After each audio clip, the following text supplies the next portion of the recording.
你休要血口喷人！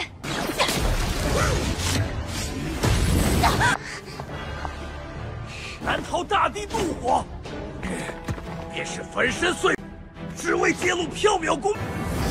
姬臣大人，为弟子报仇！武仓并无证据，若非生死关头，这几人还有龙？什么？什么？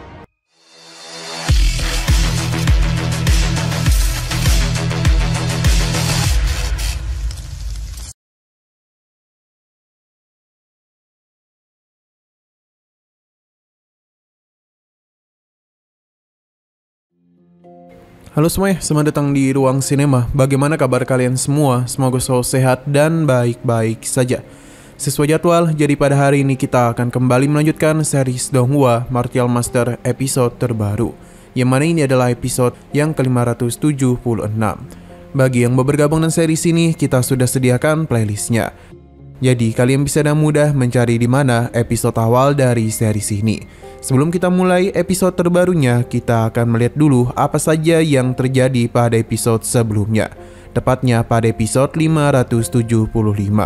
Kemarin, Jian Shan yang merupakan tetua agung dari Kekaisaran Xuan Yuan datang untuk menghentikan perbuatan dari Tuan Fei. Selain itu, dia juga sudah begitu berani mengatakan yang tidak-tidak kepada kekaisaran mereka. Namun, Tuan Fei tidak terlalu peduli. Karena bagaimanapun muridnya telah mati di tangan orang-orang Feng Lei. Jadi tujuannya hari ini adalah untuk membalas apa yang telah mereka lakukan. Formasi di Tian pun kembali dirinya tingkatkan, yang mana ini benar-benar sangatlah menyulitkan. Jian Shan mencoba untuk menghentikan hal itu, namun para murid Tuan Fei sempat menghentikannya.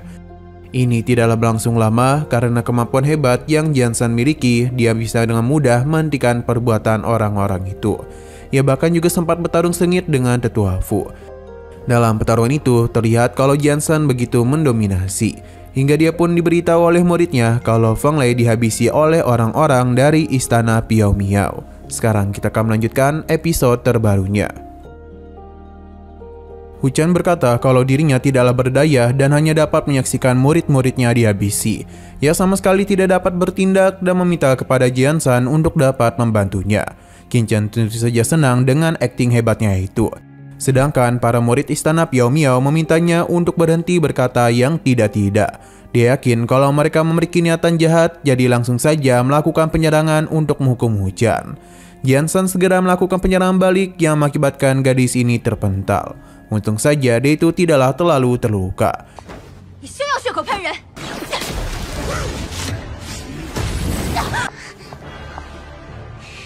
Jian Shan bertanya kepada Hong Yan apakah semua itu benar. Tapi tentu saja ini tidaklah dibenarkan oleh gadis tersebut. Karena bagaimana mungkin mereka melakukan penyerangan kepada Feng Lei, putra dari Kekaisaran Xuan Yuan. Jian Shan pun kembali bertanya kepada Hu Chen apakah dia itu yakin kalau ini adalah perbuatan dari istana Piao Miao. Hu Chen tidak menduga kalau tuannya sendiri tidaklah mempercayainya. Padahal dia ada di sana dan melihat dengan mata kepalanya sendiri bagaimana hal itu terjadi. Lantas untuk apa juga dirinya berbohong? Jika dia masih belum percaya, maka Hu Chen meminta Jian Shan untuk berpikir. Karena yang dapat melakukan hal ini hanyalah orang-orang dari istana Piao Miao. Jika hal itu dilakukan oleh kekuatan lain, maka Hu Chen kemungkinan masih dapat melindungi Feng Lei. Dia memohon agar Jian Shan dapat percaya kepadanya. Sudah ada begitu banyak murid mereka yang gugur. Ia ingin Jian Shan untuk tidak menjadi sepertinya karena para muridnya dihabisi tepat di hadapannya sendiri, tanpa dapat berbuat apapun. Bahkan yang dirinya takuti saat ini adalah kemarahan dari sang kaisar, karena putranya telah mati di bawah pelindungan mereka. Mungkin bukan hanya ia dan Jian Shan saja yang akan dihukum, namun semua orang yang ada di sini. Jadi untuk membalas dendamnya, jadi Hu Chen berjanji akan memberikan hal yang sama kepada istana Piao Miao. Hu Chen tidak peduli lagi kepada keselamatannya dan akan membalaskan kematian Feng Lei. Man Huo juga meminta kepada Jian Shan untuk melakukan sesuatu kepada orang-orang dari istana Piao Miao. Inilah yang diinginkan oleh Hu Chen, supaya orang-orang dari Kekaisaran Xuan Yuan bertindak untuk membalas apa yang terjadi kepada Feng Lei. Seketika saja situasi benar-benar menjadi tidak kondusif. 难逃大地怒火，便是粉身碎骨，只为揭露缥缈宫。姬臣大人，为弟子报仇！ Sedangkan orang-orang dari istana Piao Miao tentu tidaklah membenarkan perkataan Hujan, karena bagaimanapun mereka bertindak seperti itu kepada Feng Lei. Ia bahkan memintanya untuk menunjuk siapa pelaku yang telah melakukan hal ini. Hujan menghentikan bacotan Hong Yuan karena bagaimanapun dialah yang telah menghabisi Feng Lei bersama para pria berpakaian hitam dari Balai Penegak Hukum. Entah kenapa orang-orang itu memiliki aura yang cukup aneh yang seakan-akan mereka berasal dari klan yang sama. Pada awalnya dia ingin memberikan perlindungan kepada Feng Lei, namun kekuatannya tidaklah memadai yang mengakibatkan dirinya harus gagal. Jadi dia yang adalah satu-satunya korban selamat tahu Feng Lei dihabisi oleh mereka. Selain itu, Hujan juga menyinggung kenapa jumlah orang-orang berpakaian hitam itu semakin lama semakin dikit. Padahal sebelumnya mereka sangatlah banyak. Apakah mereka itu sudah berbuat sesuatu kepada paksi kuat lainnya? Ini tentu saja mengejutkan semua orang. Sedangkan Qin Chen hanya santai-santai saja, karena memang inilah yang dia inginkan. Hong Yan menganggap Hujan berbohong karena bagaimanapun ia tidaklah dapat membuktikan apa yang ia katakan. Alhasil Hujan memintanya untuk memberitahu, sejak dunia kuno ini terbuka, istana Piao Miao seketika saja menghilang dari tempat ini. Jadi kemanakah mereka itu pergi? Perkataannya pun membuat semua orang menjadi mencurigai istana Piao Miao. Pasalnya ini memang masuk akal. Hal itu juga dibenarkan oleh tetua ini karena bagaimanapun semua yang dikatakan oleh Hujan bisa dipercayai. Jadi apakah orang-orang istana Piao Miao dapat memberikan jawaban kemanakah mereka selama ini? 现在喷人，什么异族强者？毫无依据。王所言的确有几分道理。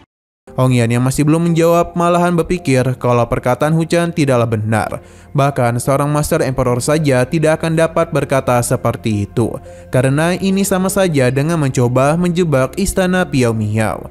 Hanya saja situasi pun mulai agak aneh karena bagaimanapun beberapa kelompok mulai memberikan pembelaan kepada istana Piao Miao. Padahal mereka ini tidaklah tahu mengenai apa yang terjadi di sana, namun masih tetap yakin dengan perkataan Hong Yan. Seakan-akan mereka itu tidak ingin istana Piao Miao terlibat dalam masalah. Hal ini tentu saja dirasakan oleh Qin Chen. Maka karena itulah dia pun meminta Hujan untuk bisa membuat situasi menjadi semakin memanas. Hujan paham, jadi dia langsung memberitahu kalau Long Yucheng dan Master Rundi telah dihabisi oleh orang-orang dari istana Piao Miao. Mendengar hal itu tentu mengejutkan kedua tetua. 武仓并无证据， 若非生死关头， 这几人 还有龙什么？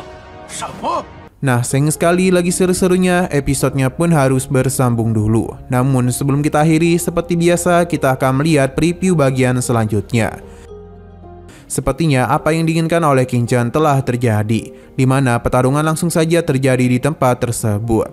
Selain itu di sini ada sosok Master Api yang sepertinya sejak tadi bersembunyi di bawah tempat itu.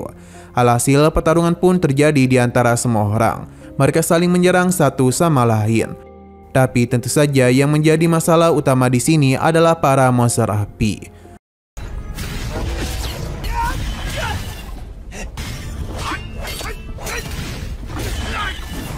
Oke, sekian dulu pada video kali ini. Untuk video selanjutnya akan segera hadir.